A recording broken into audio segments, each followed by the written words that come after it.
running down to the riptide, taken away to the dark side. I want to be your left-hand man. Good morning, everybody. I loved Chad's presentation so much that I came up with my mitts, because if you know anything about Canada, you know that we have red mitts. And everybody wore them during the Olympics. So we got a little cheeky on the Twitter feed if you were watching and said, hey, Chad, we've got red mitts too, or we've got mitts. I didn't have the red ones with me, so I just brought the black ones up. So here's to Chad, yay. But I'm not gonna wear those all day or I'll be cooking up here. So welcome everybody. It's so awesome to see so many of people from around the world in the crowd here. I'm excited about it. Sorry, just pull that one out there a bit. So I'm Joanne Motta from Destination British Columbia. Happen to be a Canadian Aussie, or Canuck Aussie, thus the Twitter feed Can Oz Joe. Born in Canada to Canadian and Australian parents. I grew up with Vegemite sandwiches in Canada, yes. Boomerangs on the walls. Also grew up with moose, Mountie, and maple syrup in the backyard. So I'm British Columbia's manager here in Australia, looking after Australia and New Zealand, living in Sydney. Not a bad place to be. We're one of British Columbia's overseas satellite offices. So these are my colleagues, Lizzie Doyle and Sam Saunders. Sam happens to be in the crowd here. Give a little wave, Sam. I won't take too much credit on what we do with social media because in actual fact, Sam does a heck of a lot of it. So she'll be here to talk to you as well after. So Sam's an Aussie Canatic, we'll call her. Together, the three of us do look after travel trade, we work with media, and we focus on consumer marketing, which these days really is around social media platforms and getting the most bang for our buck. So today we're going to talk to you, or I'm going to talk to you about a little social project we've been growing for the last 3 years. How we as a satellite office are doing things a little bit different than corporate head office for anybody who is working in that same environment. We're really proud of where it's come from and where it's going, so we're going to share the story with you today. So to start out with, for anybody who needs another geography lesson, we're not quite where Michigan is, but some people still don't know where we are, so there's our mitten friend Michigan down the bottom there. This is British Columbia, so west side of Canada. We are Pacific coast on the west side. Sorry, I feel like I'm scratching there. And the Rocky Mountains on the east side. So you might have heard of the Rocky Mountains. Canada sees 265,000 visitors from Australia each year, and British Columbia sees about 65% of that business, or 171,000 passengers annually.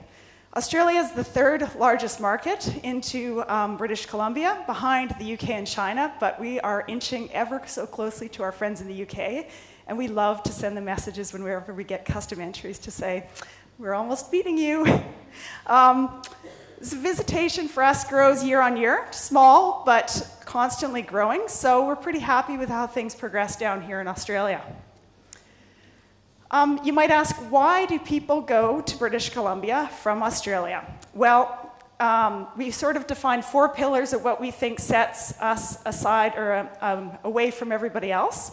Firstly, in the spirit of winter today, even though there is no snow out there, they come for the skiing.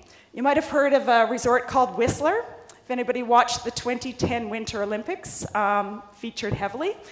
You might have heard of Big White or Sun Peaks. Well, we've got 13 internationally recognized ski resorts. We've got big verticals, lots of powder, and in a lot of cases, we have a lot of Australians working in those resorts. So I often get comments, people go on their holiday to Canada to ski, and they say, I tried to get away from Australians, and they were everywhere.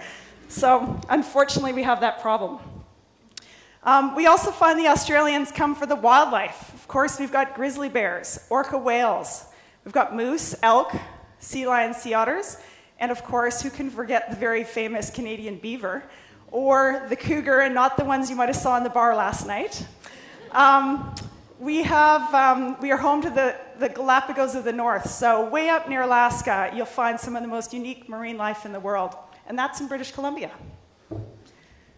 What else do they come for? Aussies come for the outdoor playground. Mountain biking, hiking, kayaking, and of course, the very Canadian canoeing. To keep everybody up to date on the latest fashions, we have a store called MEC, or Mountain Equipment Co-op, and wherever Ben is here, I saw Ben is definitely part Canadian. He had his MEC bag with him yesterday. If you're out backpacking around the world, not only do you know a Canadian because they've always got a Canadian flag sewn on their backpack, it's usually branded MEC, kind of like when I run into the Aussies and they're wearing Kathmandu. So that's how we spot them a mile away. Australians come for our cities, and it's not the cities that you are probably very familiar with around the world. New York, London, Paris. Our cities are surrounded by nature. This is Vancouver, home of Ben, we'll say. We've got cities like Victoria and Whistler, all around nature. And the last was not a pillar of our campaign, but you can probably agree with me that Aussies come for the people. So, of all the years I've been working in Australia with Australians, I don't think I've ever met a single person who doesn't have a connection to Canada and in many cases British Columbia. So I'm going to test this theory here today to get everybody awake. Let's have everybody stand up. If, when you were growing up, maybe not so long ago, you did a one-year working holiday in Canada, sit down. If you might have done a working holiday in a ski resort, gosh, this is a tough crowd. All right, so you weren't the one who did your working holiday in Canada, but you have a friend who you know who did a working holiday in Canada. Sit down. Now we go. There's that 1 degree of separation. All right, so those left standing, you didn't do a working holiday in Canada. You don't know any people who did, but you dated a Canadian. Anyone date a Canadian? No. Darn it. Well, if you look around the room, I'd say we can safely say about 75% of this room has some link to Canada. So anybody else want to go to Canada? Maybe that's the link. All right, you can sit down. Thank you very much. So I guess you can get the picture that people really have a connection. I was just in Perth on the weekend. Sounds like a strange thing, but I was in Perth to watch an ice hockey game between Canada and the USA. Who would have thought that would happen in Perth? Anybody's from Perth here. And to my absolute surprise, there were 13,000 people in the crowd. That blew me away in itself. What I did find out is most of the crowd was wearing a Canadian ice hockey jersey, or they were wearing a Vancouver Canuck ice hockey jersey, or something along that line. So when they asked who was cheering for Canada here, about 80% of the room jumped up and down screaming madly about Canada. And when I started talking to people out in the crowd, found out most of them were actually Australians. A lot of them had never been to Canada, but that same scenario, their friends had, they really wanted to go, they'd been dreaming about it, that sort of thing. So again, you can see the connection that there is between both, and a lot of it is the Pacific Rim and the west side of Canada, which is British Columbia. So it's no surprise that the project we've been working on for the last 3 years really gelled with a lot of people because there's such a connection. So first thing, how did we get started down here in Satellite Destination British Columbia office, Australia? Well, to be honest, we started about 3 years ago, and social was the buzzword of the day. So everybody was in that hurry up and do it sort of scenario. Everybody was trying to get on Facebook as fast as possible just to say they had a Facebook account. It was so new and evolving, we could have gone to head office and said anything we wanted to, frankly, and they probably would have said yes. We didn't have a corporate global social media strategy at the time.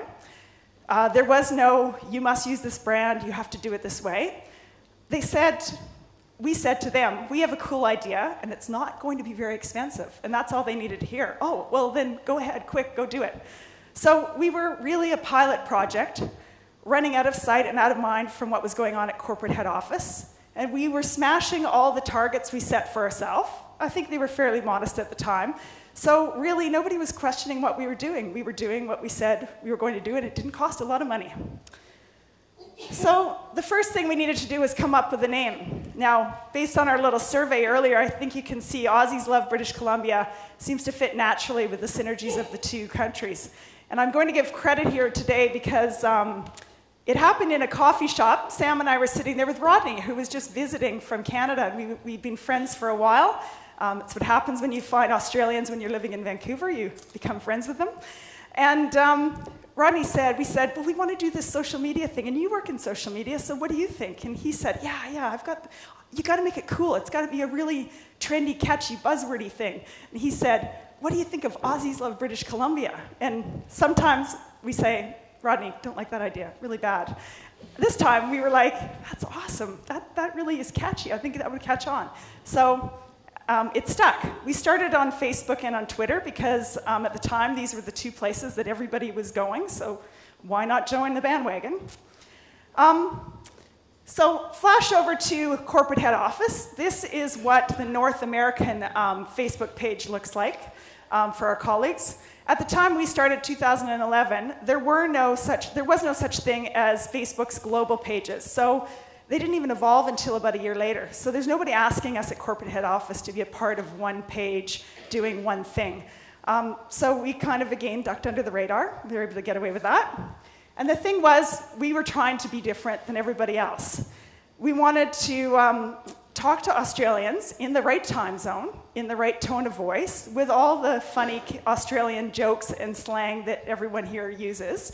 For anybody in the room who's from outside of Australia, you will probably be nodding your head. Australians love their slang, and frankly, you can't teach that to anybody who's working in a advertising agency, etc., that's not Australian or has lived there. So we wanted to create this living, breathing, go-to place where people would get all of their ideas and knowledge about British Columbia. So this is a snapshot of what Aussies Love British Columbia looks like today. It does change. We're not always winter. It just happens to be something that we're working on at the moment is winter. So it's winter. It does change to bears and all that sort of thing throughout the year. So as you can see, we do use our corporate logo to give it some sort of link back and to also do the tick box to head office. So, but besides that, we're really an entity running on our own. In the beginning, we wanted to increase likes like everybody else because it was the thing to do. And I like to be competitive, so my first goal was to try to outdo head office's site. I want to be bigger than them, and then they're going to see how it really works. But then I got even more, we need bigger goals than that. I want to beat Tourism Australia. I need 4 million, 2 million, whatever. I need lots of likes. So that was where my head was going at the time. So we started, how are we going to get that big when we have zero?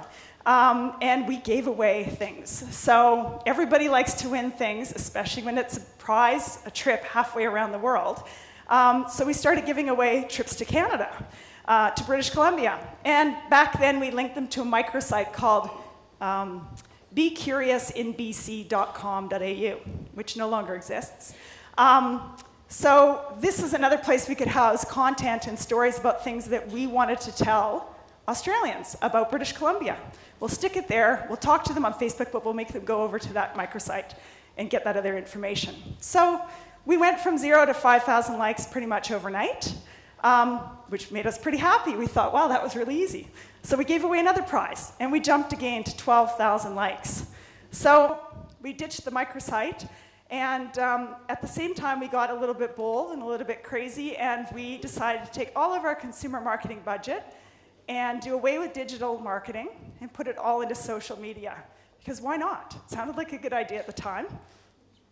So we were working with this agency, and we were getting drawn into the excitement and hype of the whole thing. And they said, oh yeah, let's do this really big campaign. Let's give something away even bigger than you've ever given before. How about 4 people going to Canada? We'll pay for their flights. We'll pay for everything for them on the ground for about 10 days. That's got to be really cool. And we were really excited about it at the time.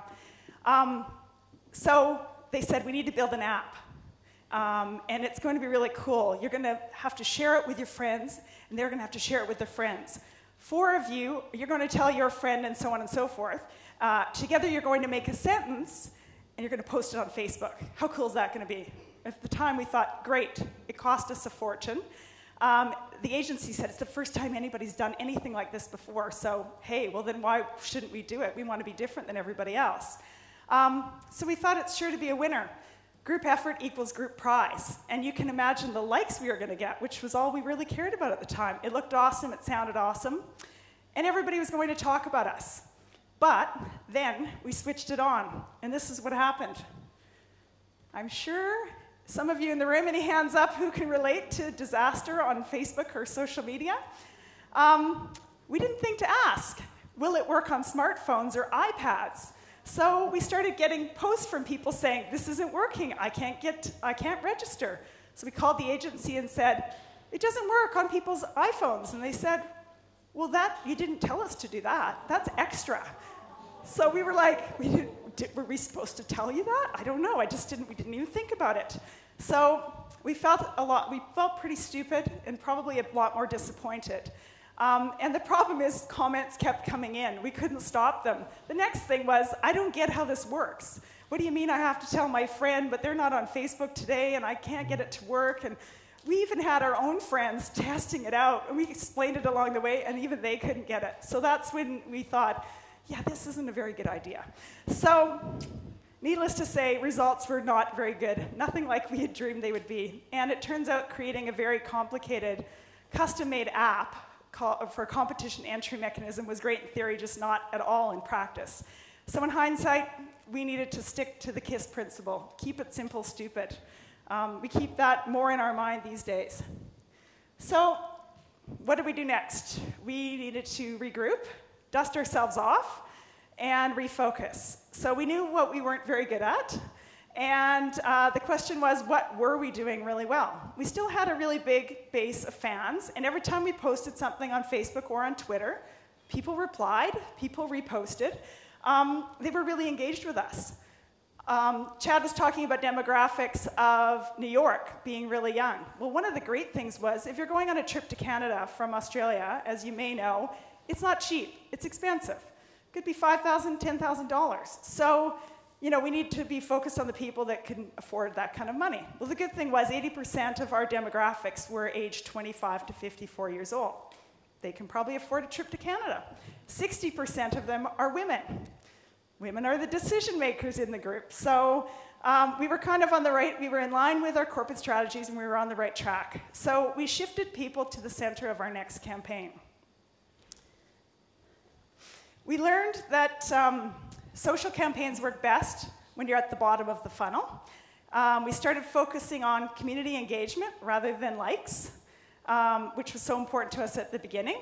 We shifted away from giving away crazy massive prizes to British Columbia because we realized people that want to win prizes aren't always the people that you want to talk to at the end of the day. Sure, back in the day, you've all run newspaper competitions, and 65,000 pieces of paper landed on your desk, of which 10,000 of them were the same person entering time and time again. So it seemed to be good at the start, wasn't good as we went through. And we stopped being worried about being vain. I liked Chad's word again, vanity, of just wanting to worry about likes. And we focused more on the people who actually loved us and wanted to talk about us, and let them start telling the story on the path to purchase, and let them start marketing our destination for us. And these are some of the things that they said. I think they're really great. They always blow me away, even to this day. I love BC for millions of different shades of green, in the wet, in the dry, in the winter, and when surrounded by fall color. Seems thousands of shades. I've never seen green like green in British Columbia. It's pretty cool. Didn't pay that person to say that for us. Here's some more for you. I love this one. I need a new Facebook group as I'm ready to graduate from this one. Can someone direct me to Aussies completely obsessed with British Columbia? Who knew?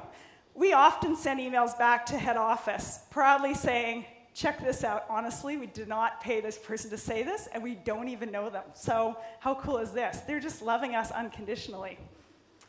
This one's one of my favorites. ABC, which I thought was anything but Chardonnay, actually is Aussies Love British Columbia, another great slang from Australia. Gives us the best information available about British Columbia, and if there's ever anything we don't see here, a simple question is answered promptly and efficiently. I mean, how cool is that? Who says that kind of stuff without you paying them to say it? So these guys would be considered our Superfans, which we really love. Is anybody here from Sydney? Did anybody attend Tourism Tweet Up last week? A few people? Then you would have been in the crowd with me listening to Jesse Desjardins from Tourism Australia's social media manager. I thought it was really awesome to hear him speak last week when he said, don't dictate what you think your content should be. The best social strategy is the one that best uses what your fans are giving you as content. And I was sitting there nodding like crazy, like, oh my gosh, we're on the right page. One of the biggest tourism brands in the world is talking about things that we're actually doing. This is pretty awesome. So, we were pretty happy about the fans that we had. So, now that we were having a two-way conversation successfully with people, the next step in the evolution was channeling all this awesome information from the community into something useful. Like most of you who were working, reporting to anyone, frankly, above you, it's all about return on investment these days and revenue generation. We're constantly told, look, this social stuff looks really nice, but what are you doing about making sales? Is the content actually getting to the people to book a trip to British Columbia? So keep that thought in mind. I'm going to come back to that shortly. We harnessed the energy and the momentum of our fans. We went back to the 4 pillars that we'd set aside: ski, wildlife, outdoors, and cities. And we said to the fans, hey, if you were going to one of these places, what would you do there? So in this case, we said, you're in Vancouver. Would you eat here or would you eat there? And this is what the fans said. They said a lot. And, it's funny. Sometimes we thought they might just say one or the other, but no, they had a lot of other things to say, like, forget about those places. You should go here and you should go there. So we now pay attention to these fans, a lot of them, as we mentioned, super fans, and every now and then we reward them randomly with surprise and delight rewards. So if we've got one that's posting like crazy, Sam will send them a message and say, what's your address? They often give us their address, and we send them something in the mail. Maybe it's just a water bottle, but it's got British Columbia on it, and they get really excited, and then they usually post that as well. So it's really fun working with these people who are having fun at what they're doing and being able to say, thanks for doing that for us. This is another example of one we did. Just asking somebody again in Vancouver, would you go kayaking? Would you go on the suspension bridge? What would you do in Vancouver? And again, people had a lot to say. So you obviously can't read all these. There's about 96 of them up there. So one question, 96 comments, pretty much within the next 24 hours. Sometimes we were really surprised. As marketers, we think we always know what people want to hear, and sometimes it's completely the opposite. So we'd say, well, did you look at that? They don't want to go to Stanley Park. They actually want to go walk around the seawall. Who knew? So with the microsite, what we found out is we'd been pushing information that we thought people wanted to hear to them, but the reality was that they actually were able to tell us what it was they really wanted to do and really wanted to hear. So back on track, we came up with all these advocates that had great ideas. So what do we do with that now? Suddenly, we were able to do crowdsourced itineraries. So now we were able to bundle what people had to say, put it all together, and move on from there. So we created a number of itineraries, and we had things like 3 days in Vancouver, Aussie's top 5 ski resorts, best wildlife experiences, and we took these ideas to the tour operators and said, hey, this is what people are telling us they want to do in British Columbia. Do you guys think you could make some packages that we could then go out and promote? And now we had something back to that point about real revenue. Now we could go back to head office and say, we have packages that we're sending out to customers who are going to make bookings, which means they're traveling to British Columbia. So I can tell you that everybody at head office was very happy at that point because now there was return on investment, why we were doing this social thing. So this is kind of what we've been up to for the last few years. I have a little video to show you next, which kind of sums it all up, and I'll wrap up from there. So enjoy the video.